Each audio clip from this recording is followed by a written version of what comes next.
Philips V2000 wholesome goodness.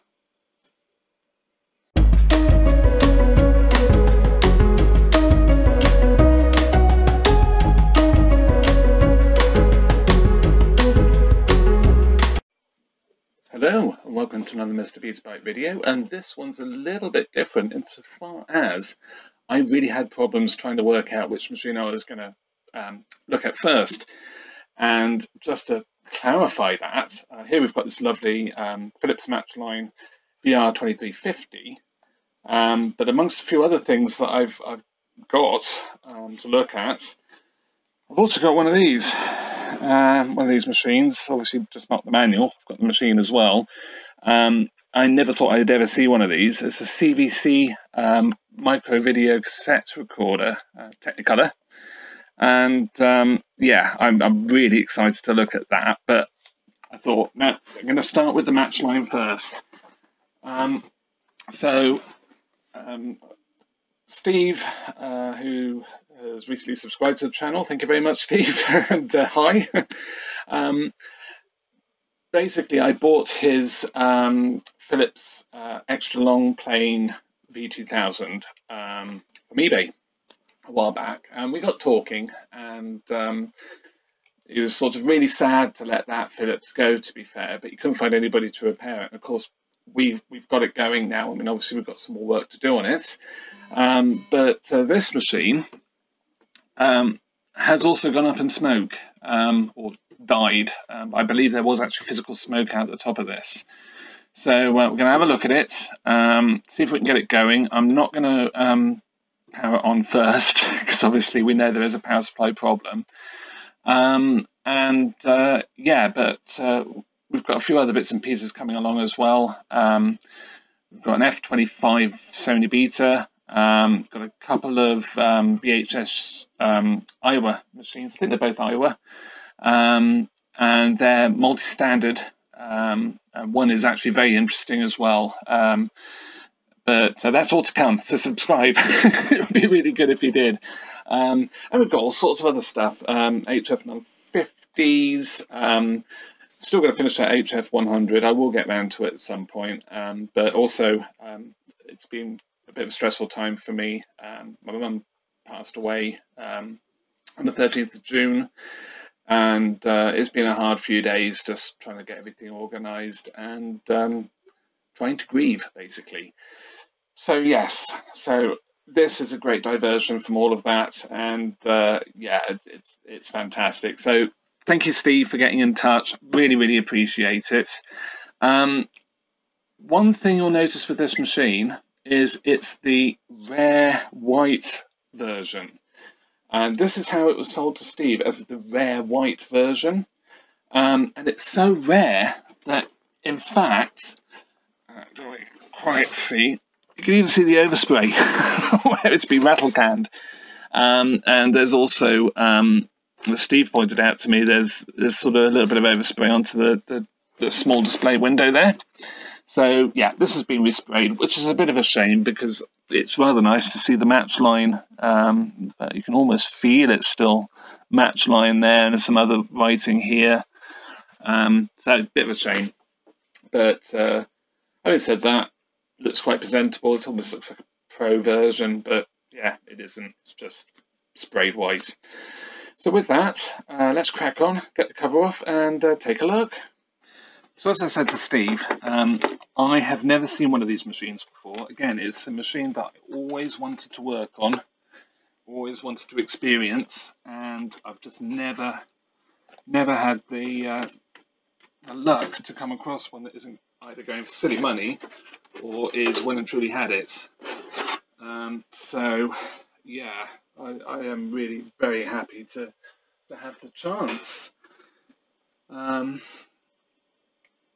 Right, so, yeah, top cover's dead easy to take off, by the way, just 2 screws either side. See here, you've got clips here as well too. By the looks, that removes the front. And it looks like it comes off here and sort of hinges up and off, but we'll cross that bridge as and when. So, let's take a first look. Like I say, never worked on one of these before, but it is sort of a time It's very familiar if you've worked on any Philips kit of this era. It's familiar stuff. To a large extent anyway. Yeah, nothing obvious from here. I do wonder about the reefer, if this has one. I mean, we found with the other machine, which is model number, the VR2350, that it didn't actually have a reefer in it, never been put in from the factory. So maybe it's the same with this. So I think the next thing really is to, I don't know how, I'm assuming there'll be a screw somewhere that holds that in. Maybe not. Maybe not. Okay. So we've got a similar sort of layout. We've got the metal, which just seems to go just down this one side on this machine. So this will probably just lift out on its own without having to take the whole panel out. Not that I mind doing that, because it's easy enough to do. But yeah, so let's get this apart and yeah, take it from there. I think there's enough space to actually remove this. Screw down there, just remove it. So I'm going to try that. No doubt I probably am going to have to take it out. And normally I've fiddled about with it for ages until I worked out how it came apart, but the thing I am slightly conscious of with these machines is plastics are starting to get very brittle. And so if I do it the proper way and something breaks, then I don't feel so guilty, basically. Yeah, so is that all I need to do? Just remove this card. If I can. Just folds in.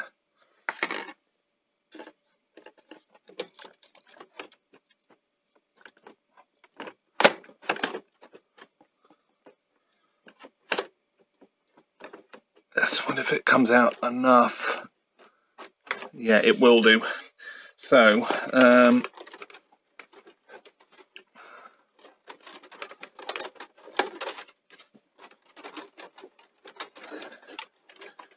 unplug the transformer.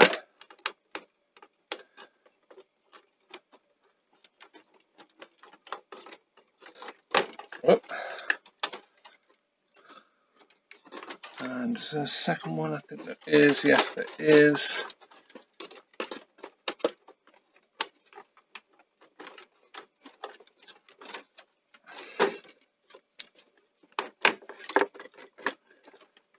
So that should maybe. Ooh. Yeah, it does. It's a bit of a little bit of it. Oh, I missed one.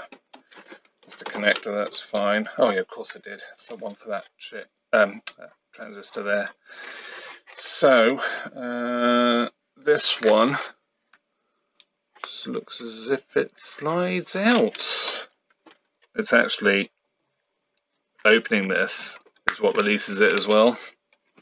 See, that's now released.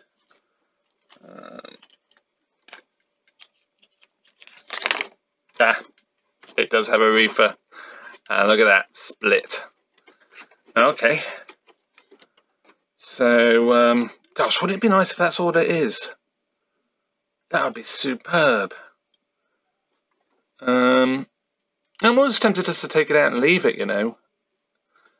If it's good enough for the 2840, then it's good enough for me.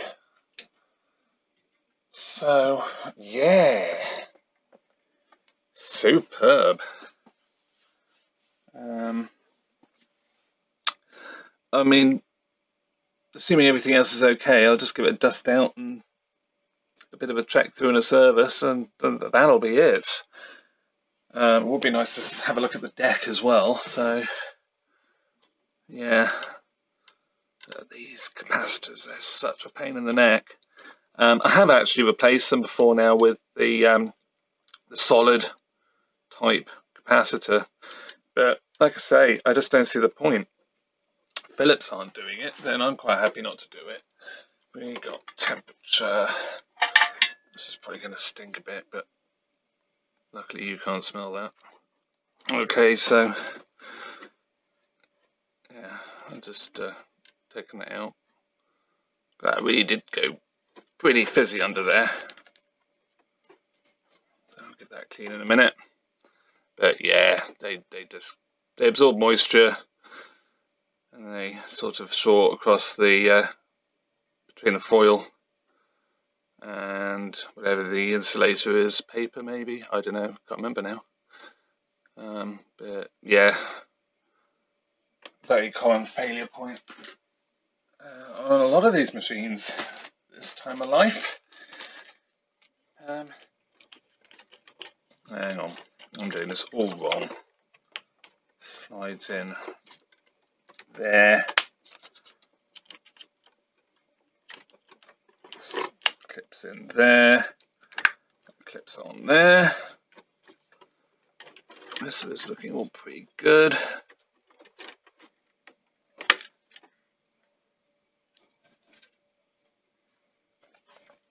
So I think what I'm going to do next is actually just give this a bit of a clean out. It is pretty mucky. Another thing I'm going to do is probably see there at the bottom, sort of midway on the left of your screen there, the battery. So let's just see if there's anything in it. There is.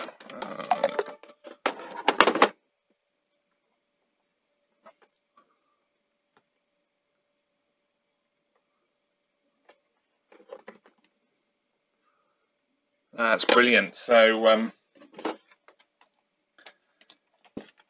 that's really cool. So I think I will just take this away, give it a brush out outside. So looking much cleaner. Still bits of dust in there, but it's a lot better. I thought I'd just clarify taking bits apart and off and whatever. So this at the back here, this is actually held in with only one screw, which is down here. So undo that, and that will allow this to come free. The front, so I'll just pick this up, which is easier said than done. Let's put it down. So the front,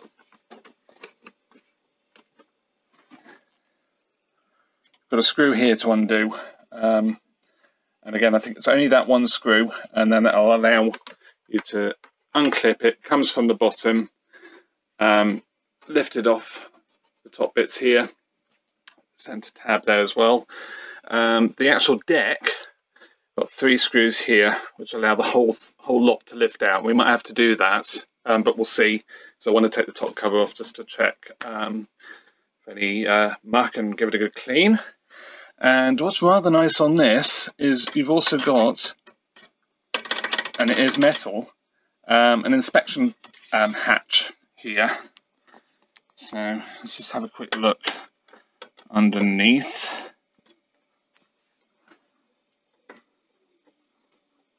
So this will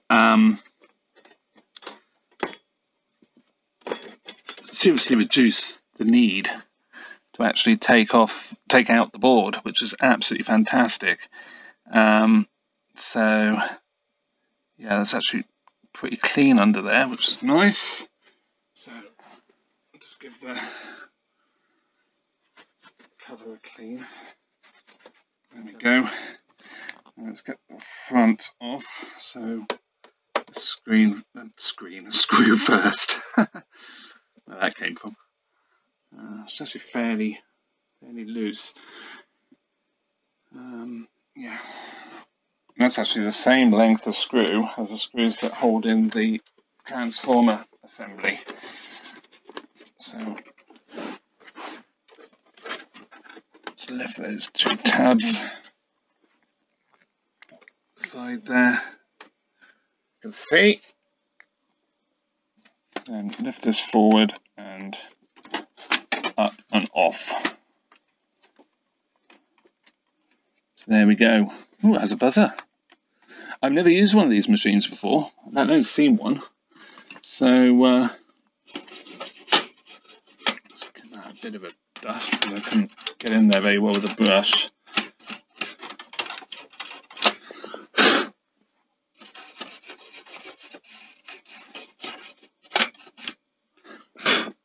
There we go. Yes, so you can see the front door there wants to drop down. It's no longer resting against here. That's all looking good.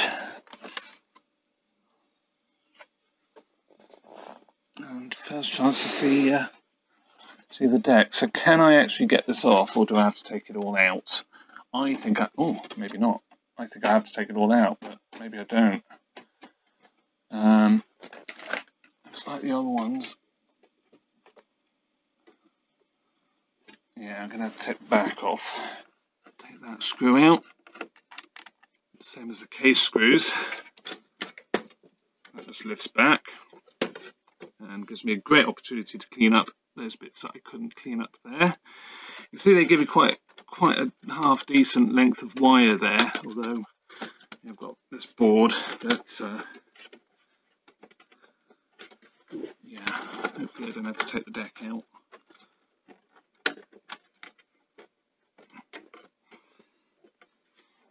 Again, it's quite sharp.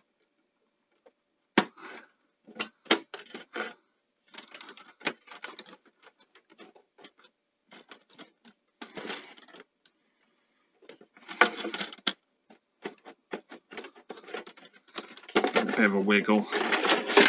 There we go, and we're in.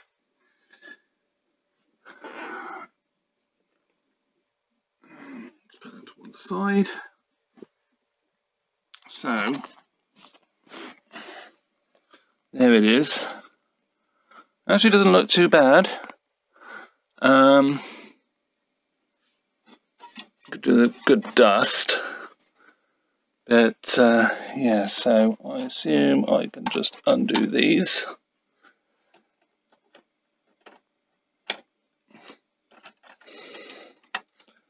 And lift this out of the way.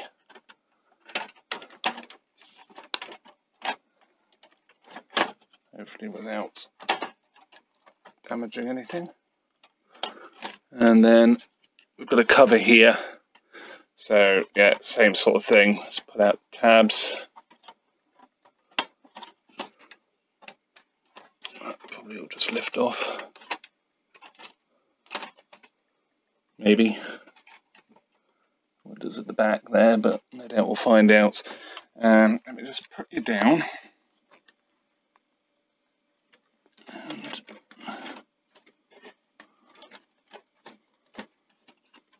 let's just take this board out altogether, or at least get it a bit further away so I'm not sort of battling with it.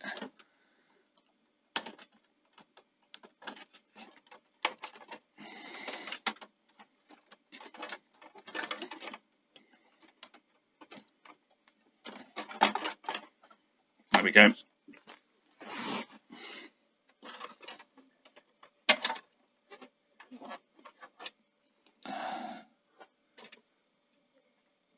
So there's three of these, all the same size, and there's one larger one. And let's pull that out. Earth there, which I'll leave on the ground. So there we go. Assume these will be the tracking for the, what is it, 40 odd volts, isn't it? Yeah, so adjusting tracking. So it's actually really clean. This deck does a good job of keeping itself pretty tidy. There's a few marks on the drum, so we'll give it a clean, definitely. Pinch roll, if that was a Sony, I'd say it's a bad pinch roller, but it's a bit different in these, so it should be fine. Okay, so video head I'm going to clean the same way as I clean the VHS heads, with some isopropyl soaked piece of paper, and I'll just clean around all the rest of the assembly and pinch roller. Give it, doesn't really need much of a dust out, to be fair, but yeah, it's a bit grubby there. Tape residue all over that. So yeah, so I'll do that next, and then we'll put it back together. All cleaned up. I didn't bother showing it because it's just hands in the way, but quite a bit of muck came off that, so really pleased we did that. And there was some quite stubborn build-ups of oxide and whatever, so that was good. Cleaned everything else up, including you can actually get to the audio raise head quite easily. Obviously no control on these from there anyway. And the other problem I had was this roller is fine, but this roller was completely jammed. And so much so that you might be able to see as this comes around. Oh, maybe you can't. Maybe I've done too good a job at cleaning it. There it is. There is a very faint line that goes down there that I've not been able to clean off. Basically, that roller had jammed, and basically it was just scraping off oxide onto itself over the course of the years. And yeah, it's sort of effectively, it's like dyed the plastic. So yeah, but it moves now. I use some isopropyl first of all, just to clean out any residue caught in it, 'cause you can't really take these apart, not on these anyway. And that improved it slightly. What I ended up using was some silicone lubricants, basically screening off everything else, all of the rest of the assembly, and then giving it one good blast in the top there with some silicone grease, letting it run in. It's now turning really well. It's turning nearly as well as the other one. Oh, in fact, the more I use it, the better it gets, which is sort of what I'm hoping. And then leaving it sit for a while, just running it backwards and forwards. And then I used isopropyl just to totally clean off any residue from the silicone. I mean, ultimately it wasn't a huge amount in there, but you can see that's pretty dry and clean. So yeah, really pleased with that. So next thing is to get this back together. Give that a bit of a clean as well, maybe. It's all back together, and I did just clean off a bit more dust that I'd missed. So next is the display, and this just literally unclips 3 clips at the bottom and just remove it from the 2 mounting locating lugs at the top, and it just comes out, which is great. And look at that lovely VFD. That is fantastic. But yeah, I just thought while I was in there, give it a clean, and yeah, I shall do that next. Okay, so putting this back in, because I didn't show taking it out. Just going to try and make sure there's a few buttons locate properly, and then just press it down. See there, clip there, and a clip there, and that's back in. They do use these rather flimsy and sometimes can be a right nightmare ribbon cables, but they're actually really good on here. You can see there's the more old-fashioned sort of solid wire ribbons there. There's also one on this panel here. And following on from this being sprayed, there is actually overspray. It's actually gone on the inside of the display there, which is a bit of a shame, but I doubt you'll really notice it, to be fair. I'm not going to lift this out, I don't think. We'll see. I might end up doing it. We'll see what it looks like. If it looks, you can see overspray there. Look. If the display looks really bad compared to this one, which is now clean, then I'll take it apart. But they're fairly well sealed, so yeah. Other thing, of course, I've got to remember as well is to plug in the remote connection. It's quite cool. And yeah, so I'll put the front cover on, and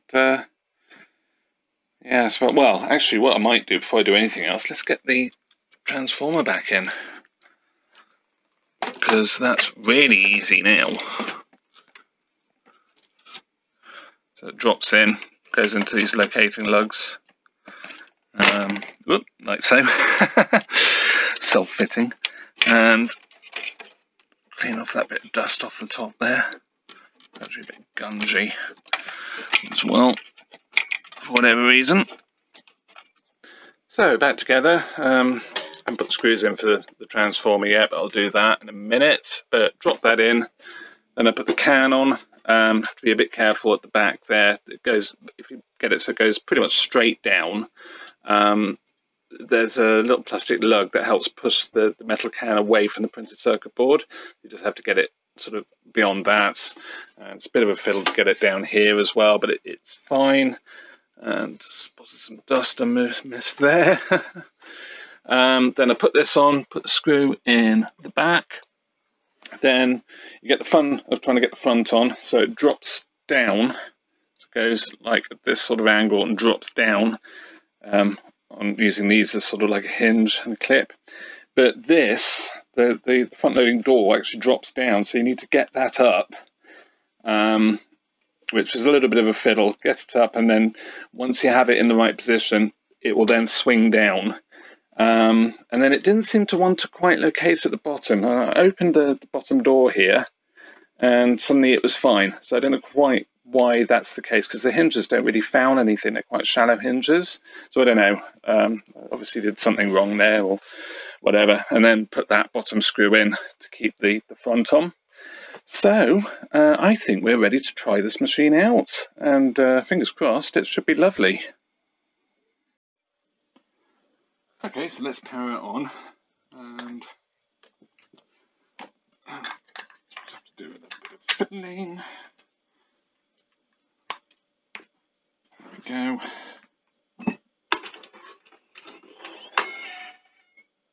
There we go, characteristic squeak. So we should be able to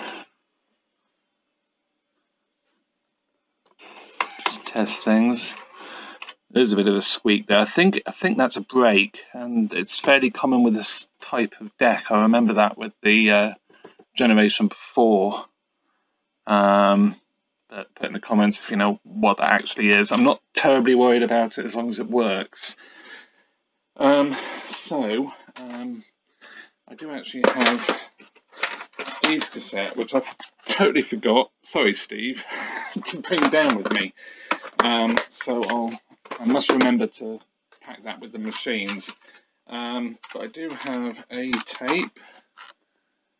So let's see if, hang on a second, I've got to do the eject first. And then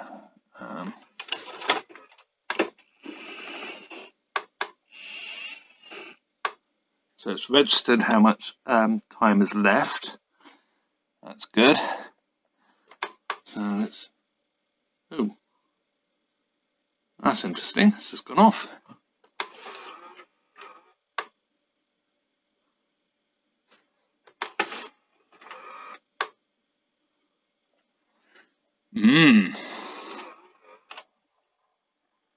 Yes, that is working. This tape is not great. In fact, a lot of my tapes are not great, but it is working. My slight technical issue was sort of I had to mess about with leads a little bit, but that's cool.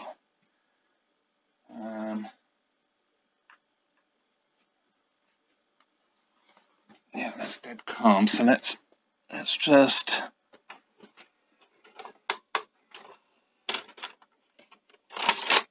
pull the cassette out. So ever so quick, and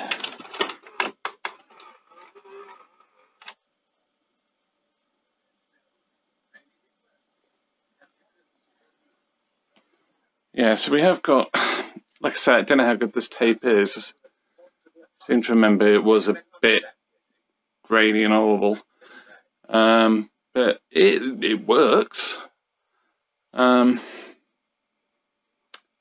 Yeah, let's just eject that cassette.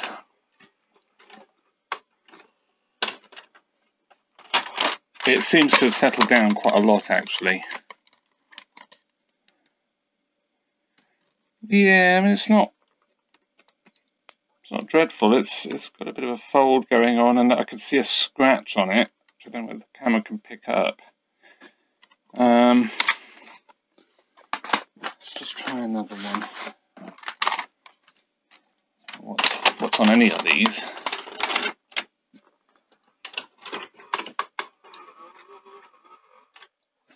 Okay, so I know this bit of tape's good, but you still see I've got quite a lot of interference there. Probably could benefit from another clean, but I think what I'm going to do is I'm just going to let it play for a while,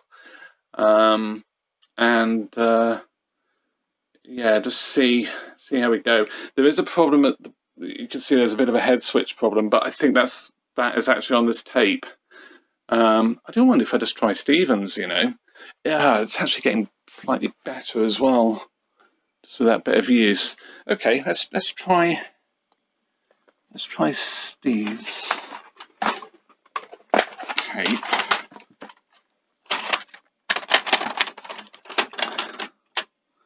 And we'll fast forward first. And let's set the clock.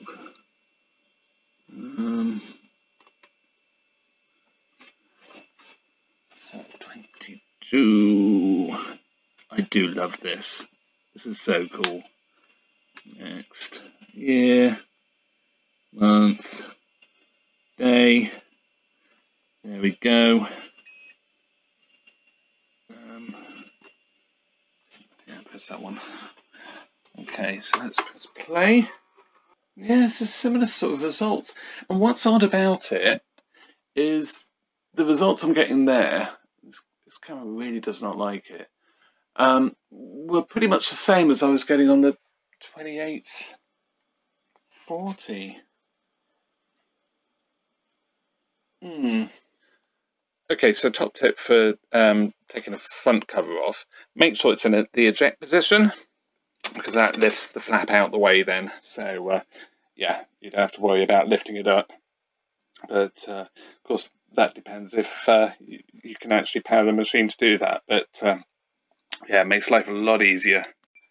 It's back together, and I did actually miss quite a few spots of mess, and I've also cleaned the heads again.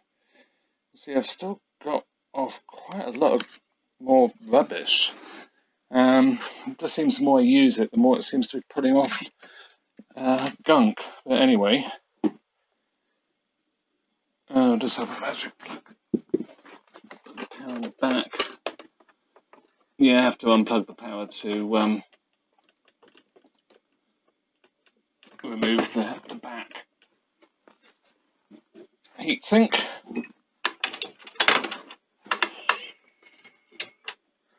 So let's just give it over nothing in it. So, test signal. It's always a good sign. It faded on that one side there. That's interesting. But anyway, so let's press eject. It does seem to be getting better the more I use it. Which is always encouraging. Which one was it? It's that one, which the tape was not too bad on.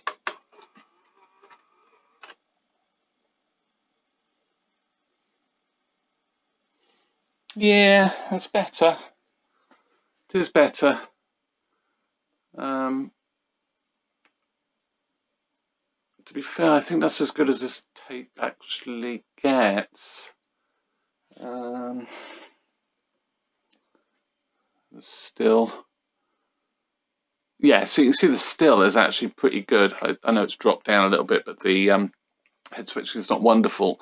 So yeah, I think it's more to do with the tape than it is to do with the heads, because I would still have an awful lot of noise on that. So I think we're there. It will have a run. I probably will give it another clean as well before Steve has it back.